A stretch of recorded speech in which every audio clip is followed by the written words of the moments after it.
Assalamualaikum warahmatullahi wabarakatuh. Selamat siang Anda semua. Semoga Anda semua dalam keadaan sehat walafiat sehingga dapat melaksanakan kegiatan pembelajaran kimia pada hari ini.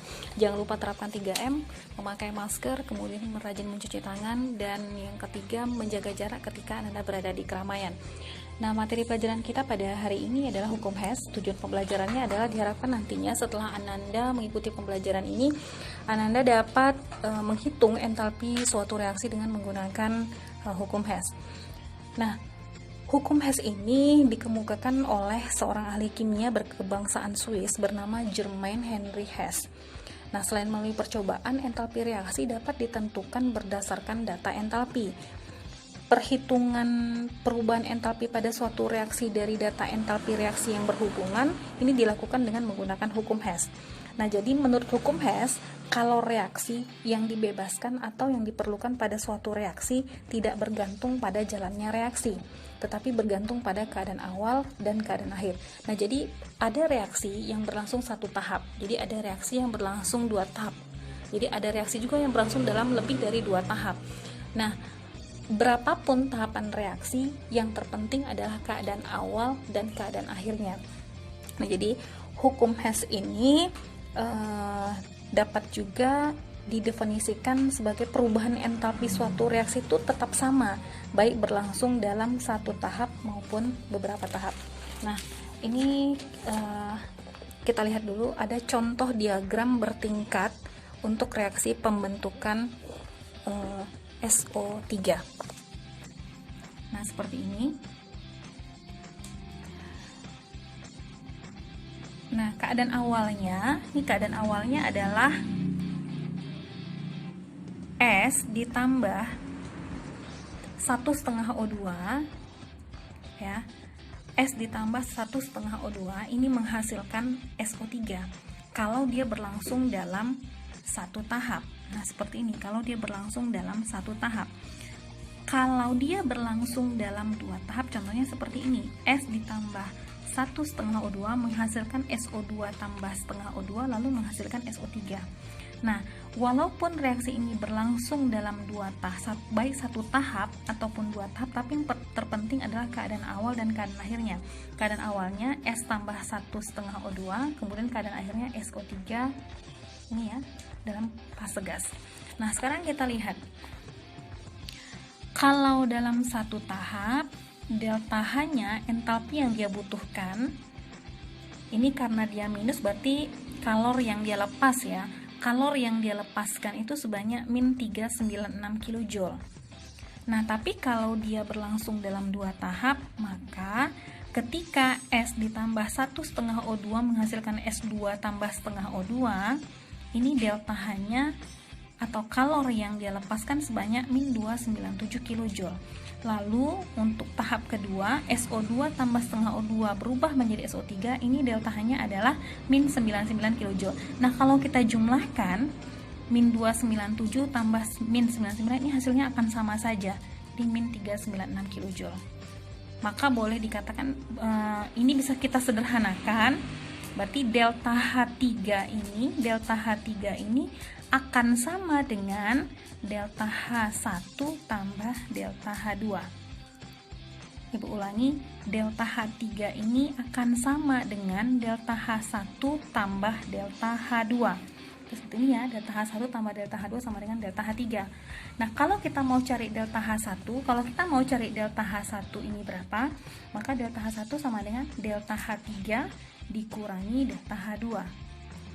Atau kalau seandainya kita mau cari delta H2, maka delta H2 sama dengan delta H3 dikurangi delta H1.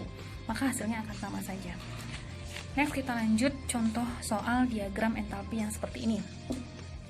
N2 ditambah 2O2 menghasilkan NO2. Ini entalpinya adalah 66,4. Kalau kita lihat dari harga entalpinya, ini berharga positif, berarti kalornya diserap, bukan dilepaskan ya. Kalau negatif dilepaskan, kalau positif berarti dia diserap.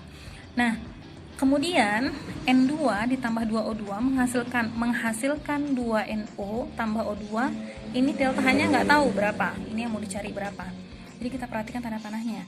Nah, kalau ini 2NO ditambah O2 menghasilkan 2NO2, delta H-nya sebanyak min 114,1 kJ. Nah, kita perhatikan tanda panahnya. Kita harus bisa membuat hubungan antara delta H ini berdasarkan tanda panahnya. Nah, ini yang dicari adalah delta H3-nya. Ini yang kita cari, berapa entalpinya. Nah, kalau kita lihat tanda panahnya, berarti delta H1 ini akan sama dengan delta H3 ditambah delta H2 gitu. Ibu ulangi, delta H1 ini akan sama dengan delta H3 ditambah delta H2. Nah, jadi kalau kita mau cari delta H3, berarti delta H3 sama dengan delta H1 dikurangi delta H2. Delta H1-nya 66,4, ini delta H2-nya min 114,1. Jadi 66,4 dikurangi min 114,1, ini hasilnya adalah 180,5 kJ. Jadi perhatikan hubungan tanda panahnya ya. Jadi delta H1 ini akan sama dengan delta H3 ditambah delta H2. Itu ya. Jadi hasilnya adalah 180,5 kJ. Nah, kita lihat contoh soal yang berikutnya. C ditambah 2H2 menghasilkan 2O2 menghasilkan CH4 ditambah 2O2. C ditambah 2H2 tambah 2O2 ini menghasilkan CO2 tambah 2H2O. Nah, CH4 ditambah 2O2 ini menghasilkan CO2 tambah 2H2O. Nah, kita lihat di sini, perhatikan tanda panahnya.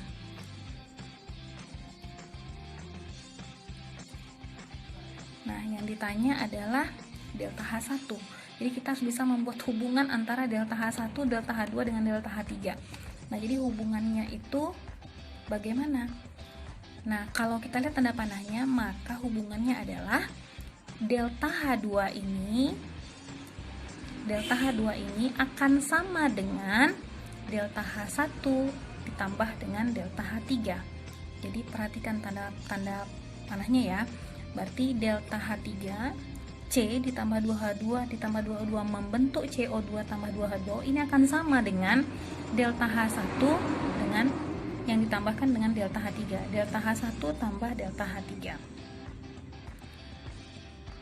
Nah, jadi berapa delta H1? Karena tadi hubungannya adalah delta H2 sama dengan delta H1 ditambah delta H3, maka delta H1 sama dengan, karena delta H1 yang ditanya, delta H2 dikurangi delta H3, maka delta H1 sama dengan min 965 kJ dikurangi min 890 kJ. Jadi delta H1 nya sama dengan min 75 kJ. Jadi kita perhatikan tanda panahnya. Nah, kalau dia berlangsung dalam satu tahap berarti ini ke sini, tapi kalau dia dua tahap berarti dia ke sini dulu baru ke sini. Nah, sama seperti ini. Ini kalau ini berarti dalam satu tahapnya reaksi satu tahapnya itu adalah ini langsung kemari. Tapi kalau dia dua tahap berarti ke sini dulu baru ke sini. Jadi delta H1 sama dengan delta H3 tambah delta H2. Tapi kalau yang ini tanda panahnya kan berbeda nih dengan yang ini, berarti delta H2 ini sama dengan delta H1 tambah delta H3. Nah, seperti itu. Jadi ini cara menentukan entalpi reaksi dengan menggunakan diagram entalpi. Nah, mudah-mudahan dengan penjelasan ini Anda semua sudah bisa menentukan entalpi suatu reaksi dengan menggunakan diagram entalpi. Lebih dan kurangnya mohon maaf. Atas penjelasannya, assalamualaikum warahmatullahi wabarakatuh.